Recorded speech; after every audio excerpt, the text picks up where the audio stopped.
अध्याय 4 में, ठीक ना, लेक्चर 1 देख चुके थे। लेक्चर 1 में आपको अभिक्रिया का वेग, अभिक्रिया का दर लिखना सिखाए थे। अभिक्रिया वेग कैसे लिखेंगे उसके बारे में आपको लिखना सिखाते थे ना। आज हम लोग देखेंगे लेक्चर 2 का जो टॉपिक है उसका नाम है द्रव्यमान क्रिया का नियम, यही ना जी। तो पहले बात समझेंगे कि द्रव्यमान क्रिया का नियम और वेग नियम या वेग समीकरण क्या है। देखिए, सपोज करिए, मान लीजिए रिएक्शन है अल्फा, अभिक्रिया है अल्फा ए प्लस बीटा बी से प्रतिफल उत्पाद बन रहा है, यही ना जी। अब इसका आपको वेग लिखना है, तो वेग जो होता है वह डायरेक्टली प्रोपोर्शनल होता है, ठीक है। वेग जो होता है वह समानुपाती होता है अभिकारक के सांद्रण के गुणनफल के। ध्यान दीजिए, अभिकारक ए और बी है तो वेग समानुपाती हो जाएगा अभिकारक के सांद्रण के गुणनफल के। और जो ए के पहले अल्फा है और बी के पहले जो बीटा है इसके माथा पे आ जाएगा, ठीक है। तो ये जो हुआ आपका द्रव्यमान क्रिया का नियम हो, ठीक है। लेकिन यही अगर वेग नियम या वेग समीकरण हो, ठीक है, तो ये अल्फा है बीटा है तो अल्फा के जगह पर कुछ अलग अंक आ जाएगा और बीटा के जगह पर बीटा के अलावे कुछ अलग अंक आ सकता है, ठीक है। उसको बोलते हैं वेग नियम या वेग समीकरण। देखिए, द्रव्यमान क्रिया के नियम के अनुसार वेग जो कहता है कि समानुपाती होते हैं अभिकारक के सांद्रण के गुणनफल के, और जो इसका स्टोइकियोमेट्रिक गुणांक रहेगा वही माथा पर आएगा। लेकिन वेग नियम में स्टोइकियोमेट्रिक गुणांक माथा पे न आके, क्या यह प्रायोगिक विधि है, प्रयोग के द्वारा जो आता है उसको माथा पर लेते हैं, उसे कहते हैं वेग नियम या वेग समीकरण। देखिए, तो स्टार्ट करें अध्याय 4 का लेक्चर 2 रासायनिक बलगतिकी, यही ना। क्या है? द्रव्यमान क्रिया का नियम। देखिए क्या करते, नियत ताप पर किसी अभिक्रिया का वेग, क्या जी, नियत ताप पर किसी अभिक्रिया का वेग अभिकारकों के सांद्रण के, जिनमें से प्रत्येक नियत घात से उत्पन्न होता है, गुणनफल के क्या होता है, समानुपाती होता है। यानी इसका जो घात है वो क्या है, फिक्स है। जैसे माना अभिक्रिया अल्फा ए प्लस बीटा बी से प्रतिफल बना है ना जी। अब देखिए, तो यहाँ जो वेग देखिए तो वेग समानुपाती हो जाएगा क्या, अभिकारक के सांद्रण ए और ई बी, और ए जो आपका नियत है अल्फा इसके माथा पर आ जाएगा और बीटा इसके माथा पर आ जाएगा, उसे कहते हैं द्रव्यमान क्रिया का नियम, ठीक है। अब देखिएगा वेग नियम या वेग समीकरण, ठीक है, जिसको इंग्लिश में बोलते हैं रेट लॉ और रेट इक्वेशन, यही ना। ध्यान, कहता है वेग समीकरण वह गणितीय व्यंजक होता है जिसमें अभिक्रिया का वेग अभिकारक की सांद्रता की किसी घात के समानुपाती होता है, जिसका संबंध स्टोइकियोमेट्रिक गुणांक से, स्टोइकियोमेट्रिक गुणक से नहीं होता है, यही ना। देखिए क्या है बेटा,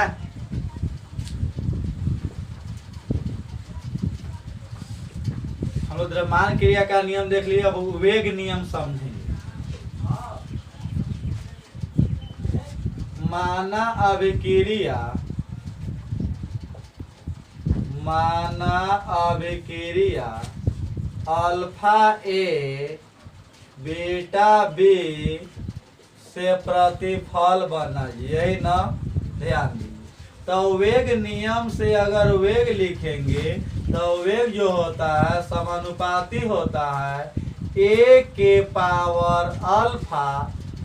देखिए, अल्फा नहीं आएगा क्योंकि हम लोग द्रव्यमान क्रिया के नियम में अल्फा और बीटा लिखते हैं, यहाँ पे कोई दूसरा अंक आएगा, इसलिए x मान लिए और इसको b के जगह पे क्या मान लिए, y मान लिए। कोई दिक्कत यहाँ तक?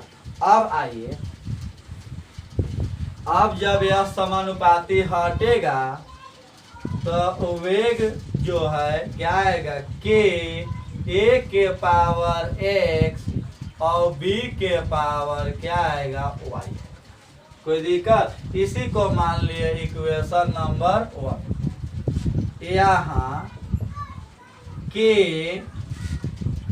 एक समानुपाती नियतांक है जिसे वेग स्थिरांक या विशिष्ट अभिक्रिया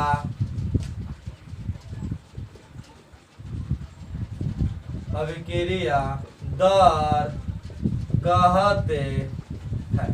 ठीक है, के क्या है? के एक समानुपाती नियतांक है जिसे वेग स्थिरांक या विशिष्ट अभिक्रिया दर कहते हैं। ठीक है, अब यहाँ देखिएगा, सपोज कर लेते हैं, मान लेते हैं कि ए का कंसंट्रेशन यदि 1 हो जाए, ए का जो सांद्रण है 1, यदि ए का सांद्रण 1 मोल लीटर इनवर्स, बी का सांद्रण 1 मोल लीटर इनवर्स, तब क्या हो जाएगा? तब वेग के 1 के पावर x 1 के पावर y, यानी वेग जो है 1 के पावर x वाले हो जाएगा के गुने 1 गुने 1। क्या देखे? वेग बराबर क्या हो जाएगा? के हो जाएगा। क्या हो जाएगा? के। यही ना? इसका मतलब कि वेग स्थिरांक क्या जी? अभिक्रिया वेग के बराबर होता है। क्या? वेग स्थिरांक अभिक्रिया वेग के बराबर होता है, लेकिन कब? जब प्रत्येक अभिकारक का सांद्रण कितना हो? 1 मोल लीटर इनवर्स हो। लिख सकते हैं क्या? लिख सकते हैं इस प्रकार क्या जी? वेग स्थिरांक अभिक्रिया वेग के बराबर होता है। इस प्रकार वेग स्थिरांक को अभिक्रिया वेग कहते हैं। लिख लीजिए, वेग स्थिरांक को अभिक्रिया वेग कहते हैं। वेग स्थिरांक को अभिक्रिया वेग कहते हैं जब वेग स्थिरांक को अभिक्रिया वेग कहते हैं जब प्रत्येक अभिकारक के सांद्रण क्या? 1 मोल लीटर इनवर्स हो। ठीक है, क्या? वेग स्थिरांक को अभिक्रिया वेग कहते हैं जब प्रत्येक अभिकारक के सांद्रण कितना हो? 1 मोल लीटर इनवर्स हो। ठीक है, ये पूछा हुआ है, ध्यान दीजिएगा कि एग्जाम में पूछा। वेग स्थिरांक से आप क्या समझते हैं? तो वेग स्थिरांक अभिक्रिया वेग के बराबर होता है, लेकिन कब? जब प्रत्येक अभिकारक के सांद्रण कितना हो? 1 मोल लीटर इनवर्स हो। ठीक है, क्वेश्चन देखिएगा, वेग स्थिरांक से आप क्या समझते हैं? तो वही चीज लिख सकते हैं ना, है वेग स्थिरांक अभिक्रिया वेग के बराबर होता है जब प्रत्येक अभिकारक के सांद्रण क्या हो? 1 मोल लीटर इनवर्स। ठीक है, या दूसरा भाषा में बोलेंगे, प्रत्येक अभिकारक के इकाई मोलर सांद्रण युक्त अभिक्रिया के वेग को क्या कहते हैं? वेग स्थिरांक कहते हैं। ठीक है, अगला हेडिंग दीजिएगा, वेग स्थिरांक के मात्रक। वेग स्थिरांक के मात्रक, यही ना जी? माना अभिक्रिया की कोटि, आगे बात करते हैं, अभिक्रिया की कोटि n, यही ना। चलिए मान लीजिए A से P कोई अभिक्रिया है जिसका कोटि कितना है, n है। कोटि कितना है जी, n है। तो हम लोग रेट ला से अगर रेट लिखना चाहें, वेग लिखना चाहें, तो समानुपाती हो जाएगा 1 के पावर कितना मिला एक्सपेरिमेंट में, कोटि n, तो n इसके माथा पर आ जाएगा। ये हटेगा तो वेग बराबर हो जाएगा k a के पावर n। अब k का यहाँ से मान मिल जाएगा जी, वेग बटा में a के पावर n। वेग का मात्रक बताएं आपको,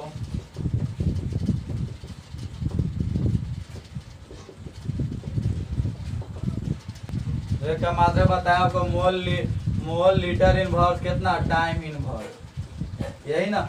रख दीजिए तो k हो जाएगा आपका मोल litre inverse time inverse by, इसका मात्रक बताए थे आप लोग को, सांद्रण का मात्रक होता है मोल लीटर इनवर्स के पावर n, यही ना जी। अब ध्यान दीजिएगा, देखिए इसको पावर में कुछ नहीं तो 1 होगा, इसको पावर में n है तो भागा पावर क्या घटता है, तो लिख सकते हैं k बराबर मोल लीटर इनवर्स के power 1 minus n into time inverse या सेकेंड इनवर्स भी बोलते हैं, इसी को बोलते हैं क्या, वेग स्थिरांक का मात्रक। वेग स्थिरांक के क्या है, मात्रक। कोई दिक्कत? चलिए अब देखते हैं कितना होता है सब ऑर्डर के लिए जी।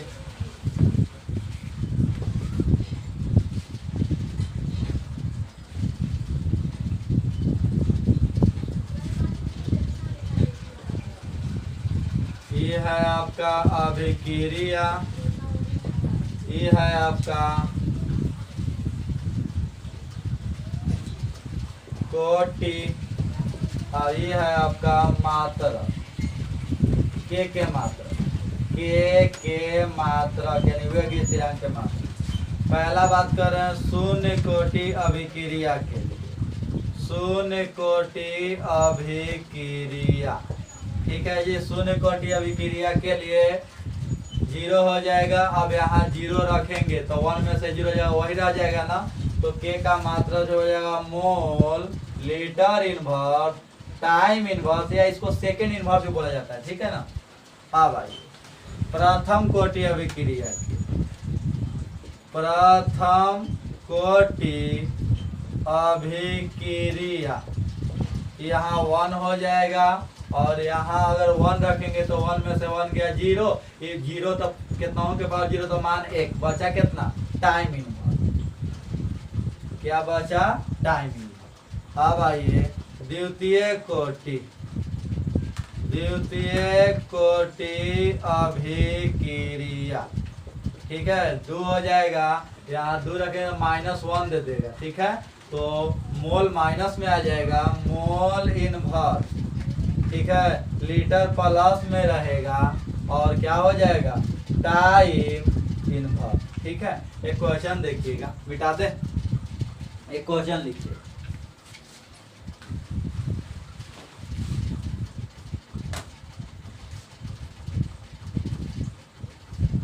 प्रथम कोटि अभिक्रिया के लिए, अभिक्रिया के लिए वेग स्थिरांक का मात्रक होता है, ठीक है। ए में ऑप्शन टाइम इनवर्स, बी में mole litre inverse time inverse, C में mole inverse litre time inverse, और डी में नन। क्या हो जाएगा ये, अगला क्वेश्चन देखिए, मिटा दे। अगला क्वेश्चन देखिएगा, अभिक्रिया की कोटि ज्ञात करें जब पहला k बराबर 2.5 गुने 10 के पावर -5 मोल लीटर इनवर्स सेकेंड इनवर्स है। दूसरा k बराबर 3 गुने 10 के पावर -30 सेकेंड इनवर्स है। यही ना जी, ध्यान दीजिए। देखिए सॉल्यूशन कितना दिया है, पहला k इजकल टू 2.5 गुने 10 के पावर -5 मोल इनवर्स लीटर सेकेंड इनवर्स। के का यूनिट क्या है, यहाँ के का मात्रक क्या है जी, mole inverse litre sec inverse, इसलिए कोटि कितना हो जाएगा, कोटि बराबर 2, क्योंकि द्वितीय कोटि का मात्रक यही होता है। ठीक है। दूसरा क्वेश्चन, के बराबर 3 गुने 10 के पावर -3 सेकेंड इनवर्स। तो के का मात्रक कितना है, के का मात्रक है आपका सेकेंड इनवर्स, के क्या फर्स्ट का होता है, इसलिए कोटि कितना हो जाएगा, फर्स्ट हो जाएगा। कोई दिक्कत यहाँ तक। अगला क्वेश्चन देखिएगा, अभिक्रिया वेग एवं वेग स्थिरांक में अंतर लिखे। यही ना, इस साइड में अभिक्रिया वेग, इस साइड में आपका वेग स्थिरांक। तो अभिक्रिया वेग जानते हैं सांद्रण परिवर्तन बटा में समय अंतराल को क्या कहते हैं, अभिक्रिया वेग कहते हैं। यही ना, तो इकाई समय में अभिक्रिया के सांद्रण परिवर्तन उसका क्या कहलाता है, अभिक्रिया वेग कहलाता है। कोई दिक्कत, उसका अभिक्रिया वेग कहलाता है। ठीक है। वेग स्थिरांक का जस्ट बताए थे, इकाई मोलर सांद्रण की स्थिति में अभिक्रिया वेग उसका क्या कहलाता है, वेग स्थिरांक कहलाता है। ठीक है। यह सांद्रण पर निर्भर करता है, जबकि यह सांद्रण पर निर्भर नहीं करता है। अभिक्रिया वेग का मात्रक हमेशा मोल लीटर सेक इनवर्स होता है या टाइम इनवर्स होता है, यानी यह कोटि पर निर्भर नहीं करता है। जबकि वेग स्थिरांक का मात्रक अभिक्रिया के कोटि पर निर्भर करता है। देखे थे आप लोग, 0 के लिए अलग था, 1 के लिए अलग था और 2 के लिए अलग था। तो ये आपका क्वेश्चन 2 नंबर में पूछेगा, भी करके लिख लीजिएगा। ठीक है।